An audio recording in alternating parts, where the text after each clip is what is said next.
Good evening. A Scarborough home remains surrounded by crime tape tonight after a 22-month-old girl was rushed to hospital early yesterday morning without vital signs. Sadly, the child has died. Tonight, her mother is facing a first-degree murder charge. CTV's Janice Golding is live tonight at the scene with the latest. Janice. Hi, Sean. When Toronto paramedics first received the call, it was for reports of a reported cardiac arrest. However, when they got here, what they discovered was far, far worse. Viewer video shows us the scene yesterday morning, a home on Port Royal Trail near Midland and Steeles, a home where a young girl was murdered, allegedly by her own mother. Heartbroken because the kids are innocent. Police say it was just after 9:30 when the child's father, who wasn't home at the time, called them. When they arrived on scene, the little girl, who was just 2 months shy of her second birthday, was found inside the residence without vital signs. Life-saving measures were commenced, and she was subsequently revived and taken to hospital. Tragically, today she passed away. Residents on this quiet Scarborough street say they were just going about their mornings when emergency responders arrived en masse. Fire trucks and police cars, paramedics and manager cars around this here, block this street. And moments later, they brought out the toddler. The baby was in diaper. When they carry out, they are doing the CPR? CPR, yeah. And I feel so sorry. Took the little girl into the ambulance, and then the mom was arrested on this side into the police car. She was kind of handcuffed. The child's mother, whom police have identified as 37-year-old Si Ting Yang, was arrested and charged with first-degree murder. It's an extremely tragic case. It's been hard for the first responders, the officers that first entered the house, as well as the paramedics, the firefighters, and all officers that have had contact with this case. An emotionally taxing case for emergency responders and traumatizing for residents who knew the family, a household with 2 young children, their parents and grandparents. Very sudden and shocking, very tragic. I can't believe it because I just thought the mother was pretty normal. This is Toronto's 8th homicide of the year.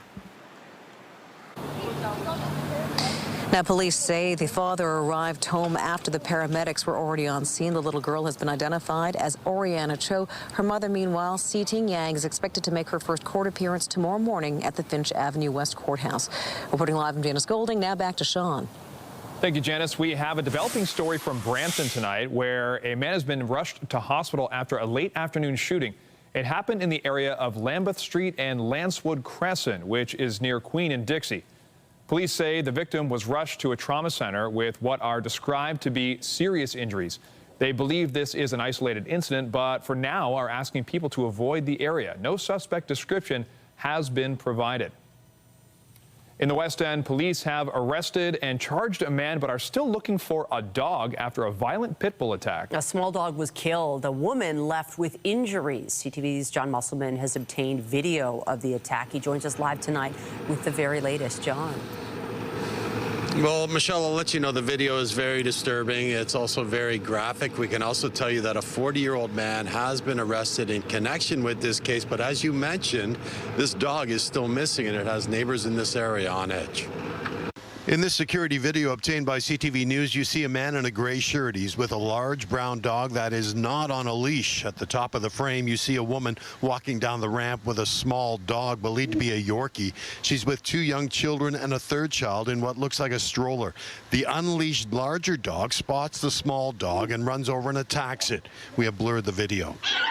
The woman and the children can be heard screaming. The man with the larger dog is seen running over. He struggles to pull the large dog off. This neighbor, who did not want to be identified, witnessed the attack. And the owner had the dog by then by the collar. He didn't have a leash, just a collar.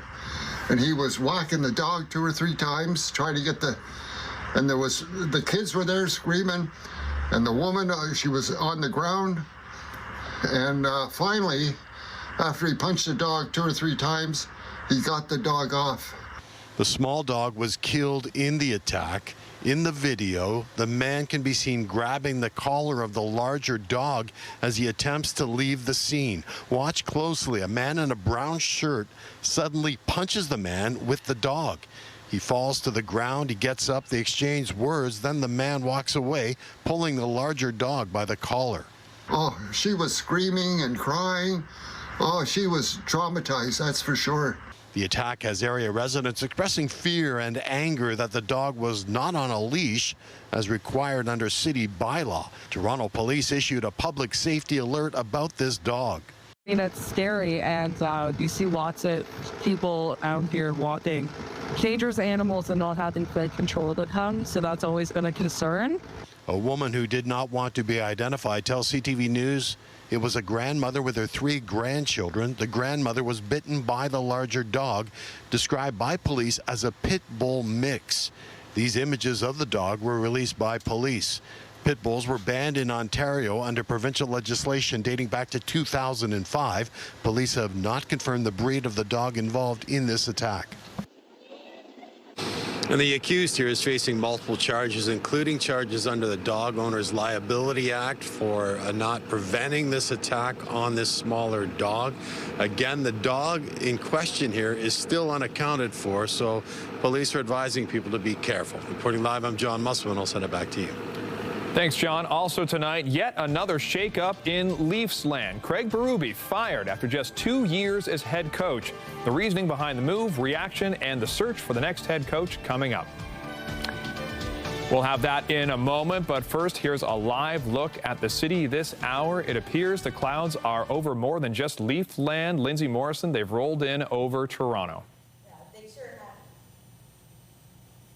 They sure have, Sean. And we did manage to squeeze out a little bit of sunshine, but now, yes, it is overcast once more. There has been wet weather well north of here. Thunderstorm activity in eastern parts of Ontario today, and a couple of showers back toward Lake Huron. You may be seeing some wet weather if you're joining us from areas like Mount Albert and Ballantrae, but for the most part, this is some very light stuff. And many areas are going to remain dry tonight. 10 degrees is where we stand this hour at Pearson Airport, but it's quite cool west and north of here. We've had some pretty gusty westerly winds today. Those gusts near 50 kilometers per hour. This is your overnight at a glance, 7 for the low. Another cloudy and cool day for tomorrow, and then a pattern change for Friday. All of those details are coming up in your weather forecast. But for now, Michelle and Sean, I'll send it back over to you. Thank you, Lindsay.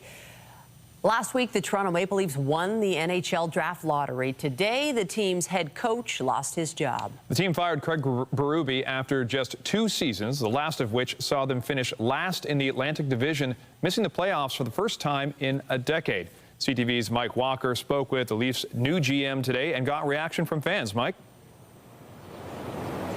Well, Sean, this was a move that was widely expected and follows a meeting between Craig Berube and the Leafs' new GM, who insisted today that this was not a verdict on Berube's coaching. After just 2 seasons behind the Maple Leafs bench, Craig Berube's run as head coach is over. We felt like this was the right decision on the path ahead. It was an organizational decision. It was not a verdict on Craig's coaching. Berube's firing is the first major move by the Leafs' new general manager, John Chaika. He says this move reflects an organizational shift and a fresh start for the Leafs. I just feel like there's some things that we need to, change and do better and be better, and certainly that starts with Mats and myself at the top. Berube, who previously guided the St. Louis Blues to a Stanley Cup championship in 2019, helped the Leafs win the Atlantic Division with 108 points in his first season. But the team struggled this season, finishing last in the division and missing the playoffs for the first time in a decade. I think it's good change for the team. Yeah. I think it's a perfect opportunity to grow. I think the atmosphere of the team needed to change. It's not always a coach, but we need a new blood here in Toronto, and hopefully they'll succeed, make the playoff next year. I think so. I think they need a scapegoat. Get worse than last year, right? But the Maple Leafs went through their biggest point drop from one year to another. I mean, it was a disastrous season. And no sport fires coaches quicker than they do in the NHL. TSN Radio's Matt Caw says Berube's firing was expected and is par for the course when there is a new GM at the helm. This is about they needed to find ways to correct problems, and Berube deserves a good chunk of the blame. The Leafs were near the bottom in most defensive categories, getting outshot, nowhere near enough possession. It feels like Craig Berube's system wasn't working with the roster. Berube had 2 years left on his contract contract. I think he felt like he had some unfinished business. Chaika, who has started meeting with players, says they were not a factor in the firing decision. Looking to the future, he says the team will conduct a wide-ranging search for its next head coach. There'll be people across all varying backgrounds and experiences, and we'll take our time, try to get it right. It's the most critical decision as a general manager. But he did not commit to a timeline. Pressed on that timeline today, Chaika wouldn't commit to having the Leafs' next head coach hired in time for next month's draft, which the Leafs have the #1 pick. Reporting live, I'm Mike Walker. Michelle, back to you. Thank you, Mike. Still ahead, fresh off their epic journey around the moon, the Artemis II crew pays a visit to Canada and Prime Minister Mark Carney. Fire crews battled a 2-alarm fire in Mississauga this afternoon. Firefighters responded to a home on Lindholm Crescent near Winston Churchill and Eglinton around 2 o'clock. Mississauga Fire says it started in the basement of the home, and poor conditions on the main floor made it difficult to get inside. An elderly woman was taken to hospital as a precaution, but no one was badly hurt. And 7 people are facing charges in connection with a stabbing investigation in Flemingdon Park. Most of them are teenagers. Police say the victim in the case got into a physical altercation with the suspects on Sunday, as did the victim's friends. Sometime later, it's alleged that the group returned and a new fight broke out, which saw the victim get stabbed. He suffered non-life-threatening injuries. Investigators now say a 16-year-old is charged with attempted murder. 6 other suspects, ages 15 through 20, are charged with aggravated assault. Toronto police are sharing dramatic images of a group of suspects allegedly fleeing the scene of an armed robbery over the weekend. Investigators releasing this footage showing 4 masked people running in the area of Spadina and Bremner shortly before 5 a.m. Sunday. Police say they were called after those male suspects held a group of victims in a parked vehicle at gunpoint. It's believed they stole more than $500,000 worth of jewelry from those inside and then fled in a blue Nissan Rogue. One victim suffered minor injuries. Anyone with information is asked to contact police, or you can make an anonymous tip with Crime Stoppers. Peel police have arrested 2 suspects accused of producing and selling counterfeit license plates. Peel Road Safety Services say they identified an online business accused of making fake plates linked to criminal investigations across the country. At least 30 of those incidents were here in Ontario. On April 7th, officers executed search warrants at 2 addresses in Hamilton. They made 2 arrests and say they seized items including plate pressing equipment and fraudulent blank plates from multiple jurisdictions. There's definitely a concern to the public, which is one of the reasons why we chose to investigate this. A number of these plates, as I mentioned, were involved in flight from police incidents. There are circumstances as well where we believe that these plates have been involved in collisions where the person involved in the collision fled the scene. So it's one of the main focuses on trying to shut this operation down is also to shut down the crime that's associated with these license plates. 27-year-old Tyler Matthew McLeod and 28-year-old Avery McLeod Nolk, both of Hamilton, face several charges, including unlawfully making marks and possession of property obtained by crime. While the TTC remains locked in a labor dispute with one of its unions, the transit agency is expanding a key safety initiative. TTC special constables and provincial offences officers have been equipped with body-worn cameras since January of 2025. The devices are now being issued to TTC managers and supervisors. They will be rolled out to almost 150 station staff between now and the start of the World Cup. The TTC says the cameras will only be activated during security incidents, wellness checks, or if a customer requests one be turned on. A former RCMP officer has been found not guilty of foreign interference.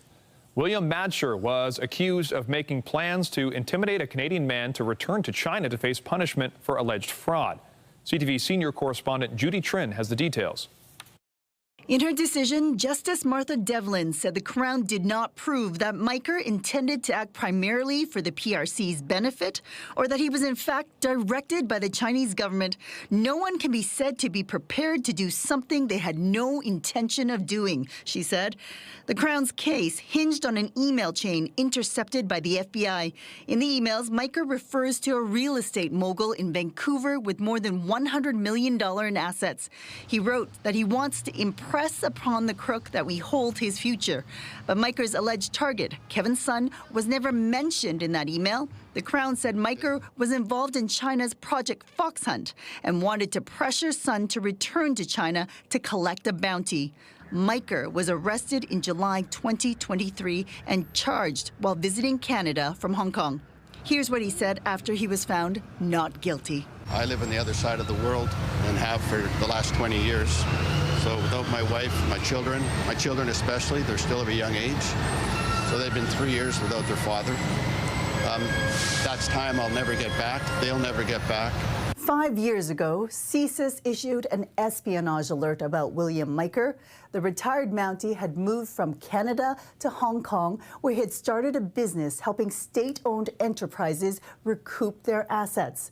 CSIS was concerned that Miker was somehow gathering information for China after the arrest of Meng Wanzhou and the detention of the two Michaels. Judy Trin, CTV News, Ottawa. A special moment today as students and the Prime Minister met with Canadian astronaut Jeremy Hansen and his Artemis II crewmates. There were smiles all around and a message about Canada's contribution in space. CTV's Annie Bergeron-Oliver has more on the astronauts' tour in the nation's capital. We didn't really see this either because this is so cool. It was a different kind of moon mission in Ottawa today. I think we saw that crater. The Artemis II crew giving Prime Minister Mark Carney and a group of students special insight into their epic 10-day lunar flyby mission. 12-year-old Louis Castro Lopez among the middle school students who got to ask the astronaut questions. Yeah, I watched the astronauts and just to come here, like to meet our school was, wow, amazing. Fellow 7th grader Annabelle Busby Sheridan did too, and she got to hold a piece of meteorite from the moon. It was such a privilege. Like, I never thought, ever that I'd ever be able to meet them. Splashdown confirmed. The visit to the capital comes just over 1 month after the 4-person crew splashed down safely in the Pacific Ocean. We surpassed the furthest distance humans have ever traveled. Following a groundbreaking mission to the far side of the moon that captured the world's attention. Canadian Jeremy Hansen getting a special thank you from Carney. This is the flag that flew on the day you splashed down. Oh, wow. Hansen's trip into outer space was his first, and it was also the furthest any Canadian astronaut has ever traveled. Canada very much went to space, and I rode on your shoulders. That Canadian pride on full display at each stop in the capital, where fans, young and old, were inspired to reach new heights. I want to be the first man, and if it's possible, to walk on Mars. The Artemis II crew will now head to Montreal, where the astronauts will share more about their thoughts on the mission at the Canadian Space Centre tomorrow. Annie Bergeron-Oliver, CTV News, Ottawa. Some revealing information today from Stats Canada about misinformation online. Nearly half of Canadians say they are having a harder time separating fact from fiction. CTV's Heather Wright reports. I am not Morgan Freeman, and what you see is not real. The line between what's real and what's fake is getting blurrier. According to a new survey, 80% of Canadians saw news or information online they suspected to be misleading or false at least once a month. And nearly half of Canadians say they are finding it harder to distinguish between fact and fiction. What I think is more worrying is not the misinformation people see online that they recognize as misinformation. It's the misinformation they see online and actually believe. Angus Lockhart is a policy analyst at the DAIS, a think tank at Toronto Metropolitan University. He says while the spread of mis and disinformation has been increasing for years, AI is making it easier to create fake or misleading content, specifically deepfake videos. We're seeing very quick rises in the number of deepfakes that are posted and shared online. And that's one of the scariest ones because that technology is only getting better and only making it harder to judge what's real and what's fake online. The misinformation survey also found more than 60% of Canadians are very or extremely concerned about online misinformation. But experts say not enough is being done by the government or by big tech. Unfortunately, there is a lack of scrutiny on these big tech companies. Ahmed Al-Rawi is a communications professor at Simon Fraser University and says social media companies have shown an inability to police the content that's on their platforms. And more onus needs to be put on the government to enact stricter rules. The only language they understand is the language of financial penalties. So once you send warnings regarding these penalties, I think they will start listening. Experts say it is vital to fact-check information found online, especially on social media, though they acknowledge it is something that's getting harder to do. Heather Wright, CTV News, Toronto. The federal government has spent more than $800 million on artificial intelligence technology since 2023. Ottawa says that includes a $350 million public service contract and a $240 million investment in an AI company. There were also multi-million-dollar contracts with various other companies. Public Services and Procurement Canada and Innovation Canada were the top spending departments. They were followed by National Defence and the Canada Revenue Agency. In Ukraine, 6 people were killed when Russia launched at least 800 drones today.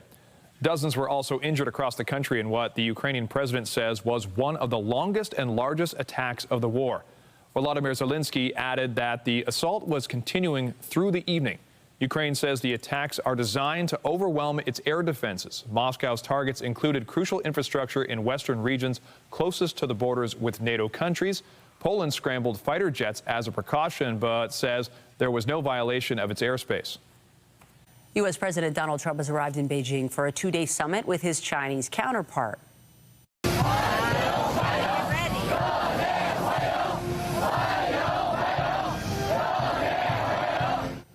Trump received a lavish welcome on the first visit by an American president to the country in nearly a decade. He is expected to ask Xi Jinping to open up China to U.S. businesses. A number of American CEOs are also on this trip. Trump and Xi will also discuss trade, the Iran war, and U.S. arms sales to Taiwan, the democratically governed island claimed by China. In the UK, King Charles outlined the government's legislative agenda for the coming year today. My ministers will take decisions that protect the energy, defence and economic security of the United Kingdom for the long term. They will defend the British values of decency, tolerance and respect for difference under our common flag. And they will harness the potential of the pride felt across this country for its communities. During the ceremonial opening of Parliament, the monarch read a speech that was written by the government. It was presented as Prime Minister Keir Starmer is under pressure from some members of his own party to resign. Labour suffered huge losses in local and regional elections last week. Meanwhile, the King's daughter-in-law is in Italy for a 2-day visit. The Princess of Wales was welcomed by an enthusiastic crowd in a northern city today. It is her first solo trip overseas since announcing her cancer was in remission. Kate's visit will focus on an early childhood educational approach that was developed in Italy and exported globally. This trip is part of what her office called an international fact-finding mission to explore different ways to support young children. Well, back here at home, we have some breaking news this hour. The CTV News helicopter is live over the scene of a shooting in Vaughan. Now, this happened within the past 30 minutes on Kaiser Drive near Martin Grove and Langstaff. York Regional Police say there is a large police presence, and you can definitely see it from this vantage point up in the air. There are reports of people who are unaccounted for. This is the early stages of this incident. We'll certainly continue to follow it, and we will bring you more on this developing story throughout the night on CP24 and tonight on CTV News at 11:30. Coming up, the CN Tower like you've never seen it before. A behind-the-scenes tour through the tunnels and tight spaces off limits to the public until now. And I'm Pat Foran. Coming up on Consumer Alert, spring weather has arrived, and that means you may have contractors knocking on your door. A woman just paid a company $3,000 to do some stonework, but when they got paid in advance, they never came back. That story is just ahead.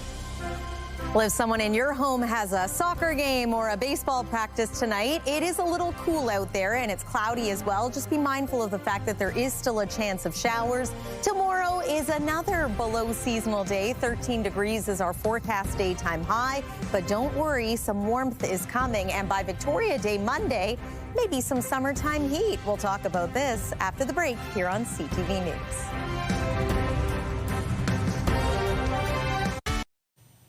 Well, now that the warmer temperatures have arrived, you may have contractors in your neighborhood offering to do paving, landscaping, or roofing jobs. Be careful dealing with companies going door to door, as some may be looking to make a quick buck without completing the work. Here's Pat Ford, who knows all about this on Consumer Alert. Pat. Thanks, Michelle and Sean. Well, contractors who show up unannounced may say they're working in the neighborhood already so they can offer you a great deal. A woman says someone came to her door and promised to do some stonework, but once they were paid, they didn't come back.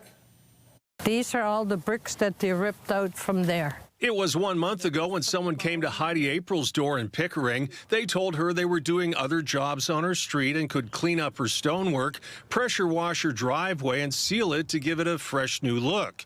She signed a contract and they started removing her interlocking stones. They asked for $3,000 in advance, and when they got that, they never came back. So when's the last time you heard from them? Well, when I gave him the money. April says it was her late husband who did the stonework, and she feels she was caught at a weak moment, wanting it to look its best. I will never, ever do anything like that, pay anybody anything ahead of time, and especially not door to door. April signed the contract with Compact Masonry and Roofing. We emailed them and called them several times. You took $3,000 from her to do some work, and she says that you took the money and didn't come back. They never got back to us, and when we went to the address listed on their brochure and contract, there was no sign they were there. So if anyone is showing up at your door, knocking on your door and saying, hey, we can do this work, we can pull up your pavers and make them look real nice and put them back down, and we need cash on the spot, those aren't professional landscape contractors, those are con artists. Landscape Ontario is a nonprofit trade association representing those in the landscape industry. While companies may drop off brochures at your door, they won't demand cash in advance.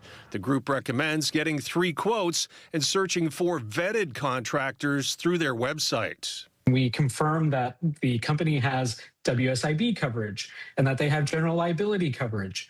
Right? And we can see how much training that they've been through. April will now have to pay someone else to repair the damage done. She says this time she'll go with someone suggested by a friend who has a good reputation. I found somebody who's going to come later today, and he's going to fix it all up. And a contract should be detailed, listing the scope of the work, the materials being used, and a timeline for completion. You can pay in installments as work progresses, but hold back the final payment until the job is done to your satisfaction. On your side, I'm Pat Foran. If you have a consumer story idea, email us at alert@ctv.ca. Well, we're now getting into the middle of May. People are doing their driveways. The kids, they've got baseball, they have soccer. And it's nice when the weather cooperates, but I got to say, it's a little cool in the evening. You got to have a jacket when you're going out now. We're hoping for better stuff, but right now it's not quite here yet. Better stuff is coming. I don't want to bury the lead. It's looking like a beautiful long weekend forecast, but we do have a little bit of cool, cloudy, unsettled weather to get through first tonight and then into the day tomorrow. But today we did manage just a little bit of sunshine. Here's what it looked like earlier on as our CTV News chopper was flying high above the city. Yeah, we noticed a fair amount of cloud cover out there, and it was at one point about 16 degrees this afternoon, so that's an improvement. However, it was mainly cloudy through the day. It was also mostly dry, and we're hanging on to the chance of a few showers. Notice that sailboat, and just wanted to point out how windy it's been today, too, with a strong westerly breeze. It's been raining the majority of the day north of Parry Sound here, and again, we're still seeing some very scattered wet weather elsewhere here in southern Ontario. As this upper low rotates, rounds of showers remain possible, very light, very scattered. Finally, this is going to depart through the day tomorrow, and with it, we will gradually see cloud cover clear. You are really going to notice that as we are waking up on Friday morning. But midday tomorrow, again, scattered wet weather. It's not going to amount to much of anything at all if any showers do fall. And then there's Friday morning. Gone is the cloud cover. Might get a little bit of an increase in cloud again through the afternoon. Saturday, just want to point out that it is possible for some very scattered showers early in the day, but then the afternoon is looking bright, sunny, and it's going to be warm. That may be the best part. Speaking of warm, let me show you where that heat is right now. It is 27 degrees in Regina, Saskatchewan. It's 24 degrees in Winnipeg. Some of this is going to head our way, but not quite yet. Instead, we are experiencing single-digit temperatures in many parts of southern Ontario. 9 degrees right now at Pearson, 7 degrees in Muskoka, only 5 in Wyerton. Still holding on to a little bit of warmth in the Trenton area where it is 13 degrees. Perhaps the big winner today, Royal Island, just shy of 19 degrees for the high. And that is our seasonal norm, or our average temperature this time of year. Once again, we're going to be cooler than that tomorrow. Overnight tonight, 7 degrees is our forecast low. Waking up in the morning, it's possible that we are going to have, well, we expect to have some cloud. It's possible that we will have a few showers. And then tomorrow's highs look like this. So yeah, a little cool once again, not even making it into the teens in some cases. About 13 degrees is what we're forecasting in Toronto proper. But we'll be about 10 degrees warmer than that as we head into the weekend. So this is your 7-day forecast. Sunny and seasonal for Friday at 19 degrees. And then Saturday, Sunday, highs near 23 degrees. Let's talk about Monday and Tuesday of next week. It's possible that we could climb all the way to about 28 degrees. It's looking like a pretty bright day on Monday. Looks like maybe a few showers are going to return to the mix by Tuesday. That's the weather for now. Michelle, over to you. Thank you, Lindsay. Also tonight, a discovery that could lead to targeted therapies for autism. What researchers at Sick Kids found and what it could mean for families. Researchers at the Hospital for Sick Children have uncovered a genetic pathway they say could lead to targeted therapies to help with autism. CTV's health reporter Pauline Chan visited their labs today. Scientists have known for decades that there was a genetic link to autism spectrum disorder. Our previous studies looked at the protein coding genes of the genome, and now our novel discovery here actually found a long non-coding RNA. So this is an RNA molecule that has function within the cell. It's found on the X chromosome, and it's associated with autism in males who carried small deletions in the gene. So if you think of a light switch, for example, in a room that has 100 different pot lights in it, we think about perhaps this new molecule we've identified is more of a dimmer switch. And it's connected with what are the core behavioral traits associated with autism: difficulties with socializing, communicating, and repetitive behaviors. Professor Shearer says the key to their discovery has been their ability to do whole genome sequencing for thousands of people. 5,000 from Canada, plus thousands more from Europe, South Korea, and Qatar. Susan Cosgrove has 3 children, all on the spectrum. She says she's always believed in a genetic link, but this finding could be key in earlier and more reliable diagnosis. It's still somebody's interpretation of your child's behavior, your child's features. If this was able to be diagnosed through a blood test, right? We wouldn't have to do that wait. Now that we have cellular pathways identified, we could think about precision therapeutics for perhaps all people who have a diagnosis of autism. And that's why this is really a novel finding. Newer technology is helping this type of research examine regions of the genome it could never study before. The researchers have been able to transfer these genetic alterations to mouse models to work towards someday developing targeted therapies for specific autism-related genes. Pauline Chan, CTV News. A U.S. court has handed a 2-year sentence to the drug addiction counselor who provided Matthew Perry with doses of ketamine that killed him. 56-year-old Eric Fleming is one of 5 defendants who've pleaded guilty in prosecutions linked to the late Friends star's death. He admitted to a role in sourcing and selling ketamine, which Perry had been receiving as treatment for depression. He was seeking more than doctors would provide, and in October 2023 was found dead in his jacuzzi. A medical examiner's report found he died of the acute effects of the surgical anesthetic, with drowning as a secondary cause. There's also some more music to look forward to at the Royal Alexandra Theatre as Mervish Productions once again extends the run of a hit show. Since you've been gone, I can't breathe for the first time. Jukebox musical comedy and Juliet will now keep performing through August 30th. That is an additional 8 weeks of shows from the prior schedule. Mervish says it's acting in response to popular demand. After the Canadian production's first ever sing-along performance this month, 2 similar shows have been added, June 18th and July 19th. Canada's largest Indigenous live stage performance is about to take place right here in Toronto. CTV's Andrea Case dropped into rehearsals earlier today and spoke with some of the participants in the 19th annual Outside Looking In showcase.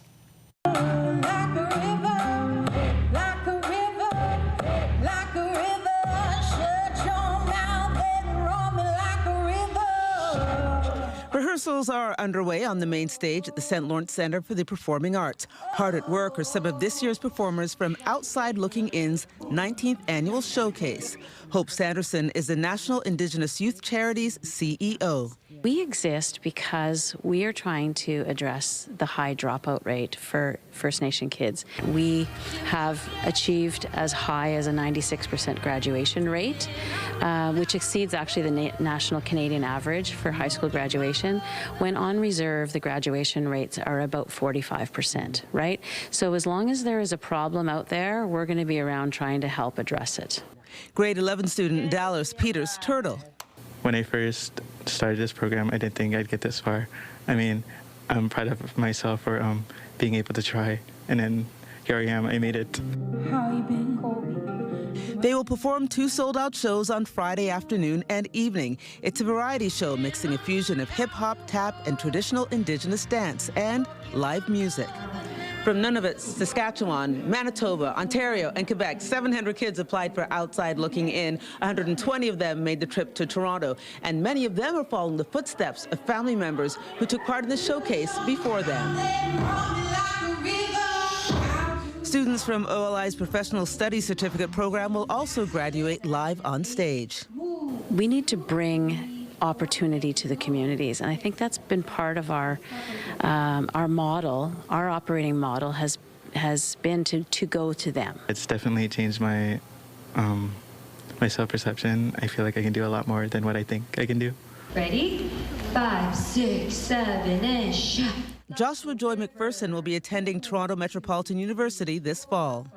Being here, trying out OLI, being a future leader, this gives me a chance to tell my story and the story of my people, to let the people of Canada know that my people are still here and we are thriving. One thing that an elder told me once is, you're never not going to be home on Turtle Island. You may be houseless, but you're never homeless. Being here with OLI and seeing so many different youth from the same background as me is so inspiring and so helpful to me, especially being so far away from home. This place has become my second home. Andrea Case, CTV News. After the break, Hamilton scores a PWHL team. The Pro Women's Hockey League is expanding in Southern Ontario and the United States. On the markets, the Canadian dollar is up a fraction to 72.96 cents U.S. West Texas Intermediate is down over $1 to more than $101 a barrel. And the TSX lost 249 points today. Dairy shoppers in this province may have noticed a new option at the grocery stores in recent weeks. For those who drink cow's milk, the larger containers usually range from skim milk with almost no milk fat to homogenized or whole milk with 3.25%. But Seal Tests last month debuted a 6% milk option. Parent company Agripor says there has been growing interest in higher fat options, and the product is of particular interest to Canada's South Asian community. For its part, Health Canada recommends lower fat options except for babies under 24 months old. Agripor says it will monitor sales of the 6% milk and consider expanding its availability. The Toronto Temple will try to pick up their first win in franchise history tonight.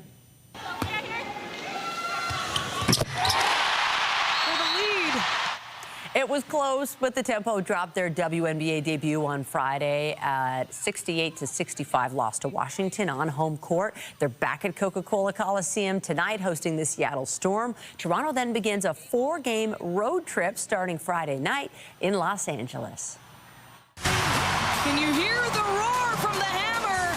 There's been so much A second PWHL team is coming to Southern Ontario. The league confirming today it's bringing women's pro hockey to Hamilton. There will be a formal introduction tomorrow. Las Vegas is also getting a team for next season. Last week, the PWHL announced a Detroit club would be added. For Ambrose. Ambrose on the ground, pull in. Her shot, she scores! And for the first time, the PWHL's Walter Cup will go to a Canadian team. Montreal edged two-time defending champions Minnesota 2-1 in last night's deciding game of their series. The finals begin tomorrow with the Victoire hosting the Ottawa Charge. Game 2 of the best-of-5 series is Saturday, also in Laval. And it was a unanimous vote. Matthew Schaefer is the NHL's top rookie. He's the 6th New York Islander to win the Calder Trophy and the youngest in league history at 18 years and 223 days. Schaefer set NHL records for an 18-year-old defenseman with 23 goals and 59 points. The first overall pick in 2025 also led all rookies in ice time with over 2,000 minutes. Now the 3-2. And it's hit to deep center. Varsho back. Catches it. Crashing into the wall. How impressive is that? Some great defense there, but the Blue Jays are facing a second sweep at the hands of the Tampa Bay Rays. Toronto lost 7-6 last night and looked to pitcher Dylan Cease to help get his slumping team back on track tonight.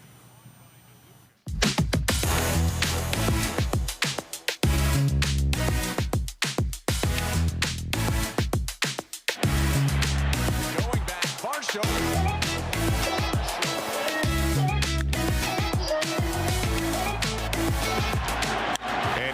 A ball hard to center field.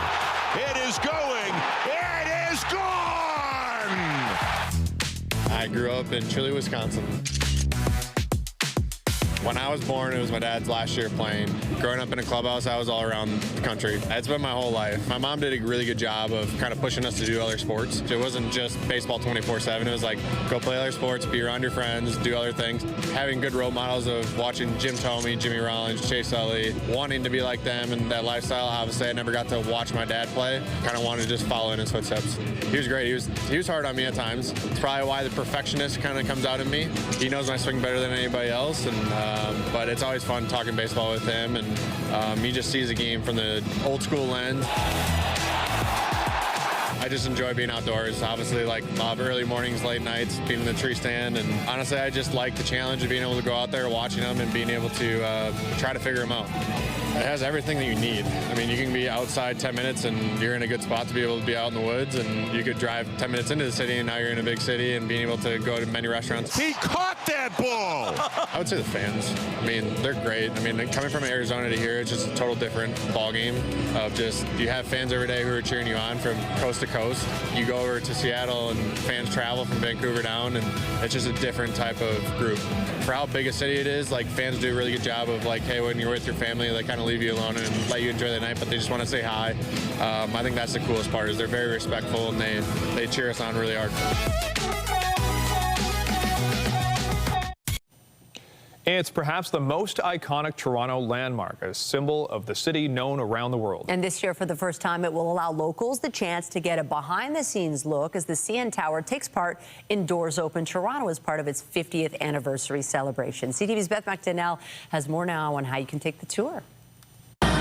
Come along on a rare behind-the-scenes tour of the CN Tower. Okay, so we're actually going to step into this room here. This media preview ahead of Doors Open Toronto is a once-in-a-half-century opportunity. Celebrating the tower's 50 years in Toronto's skyline, it focuses on the inner workings of the hexagonal structure. We have staff and contractors constantly in those spaces, and it takes a lot to sort of clean them up and get them ready for the public. And most people come here for the view. There's no view on this tour. This tour is behind the scenes, backstage. It's a completely different experience for the CN Tower. What our most popular food item is? This is the same tour Doors Open visitors will experience over the weekend of May 23rd and May 24th, traveling through caverns, tunnels, and plenty of tight spaces. One of the parts of the CN Tower that's never been shown to the public before comes from underground. Visitors will have the chance to look up into the shaft of the tower and see all the cables and pipes that make the CN Tower work. In addition to a light show while gazing up at the tower's core,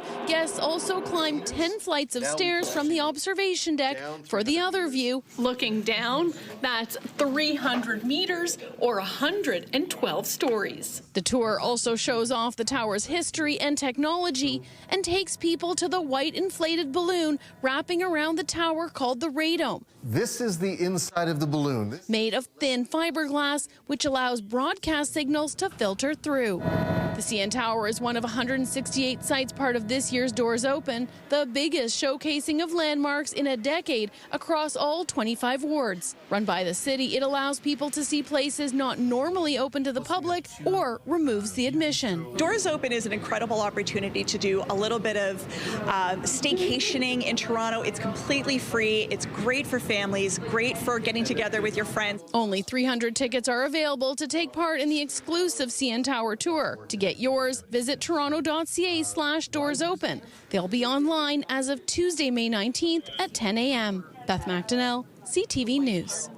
And you can see there the views from the CN Tower today. A little cloudy. Saw a bit of sun, but not much. You know the glass floor at the CN Tower? As soon as I stand on that, man, it's terrifying. You want to look forward, not down.